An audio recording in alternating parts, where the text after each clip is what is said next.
মসজিদের উন্নয়ন করবে নগদ 1 লক্ষ টাকা অনুদান প্রদান করেছেন। আল্লাহ সুবহানাহু ওয়া তাআলা তার এই অনুদানকে কবুল করেন। পরিশেষে দয়াময় আল্লাহর নিকট প্রার্থনা, বিদায়ী মাহে রমজানের বরকত আমাদের সবার করে যেন সারা বছর জুড়ে থাকে। আজ পবিত্র ঈদের দিন সমস্ত মান অভিমান হিংসা বিদ্বেষ বলে আমরা সবাই ভুলে যাই।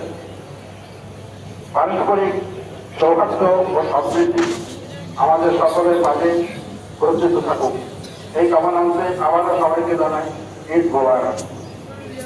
আলহামদুলিল্লাহ। আর মাত্র 6 মিনিট আছে।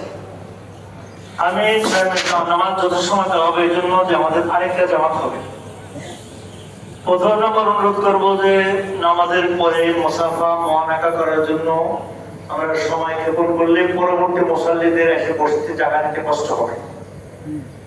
এটা এমন কোনো জরুরি বিষয় না, সুন্নাত মুস্তাহাব কোনো কিছু না। এটা একটা ঈদের শুভেচ্ছার জন্য আমরা করি। আল্লাহর নবী এমন কি করছেন এর কোনো হাদিস আমরা খুঁজে পাই না। কাজেই পরবর্তীদের জন্য সুযোগ করে দেওয়াটা আমাদের জন্য বেশি সওয়াবের কাজ হবে বলে আমি মনে করি।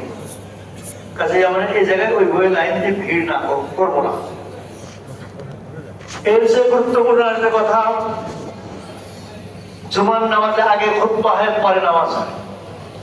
ঈদের নামাজে আগে নামাজ হয়, পরে খুতবা হয়।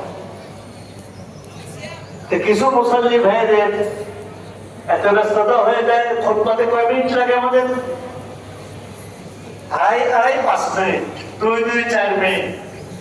দোয়াতে আপনি বসেন না, আপনার দোয়ার দরকার নেই, দোয়া তো জরুরি বিষয় না। দোয়া আল্লাহ নবী করছেন, তাও আমরা খুঁজে পাই না। আমরা একটু করি, আপনাদের আবেগ থাকে তাই।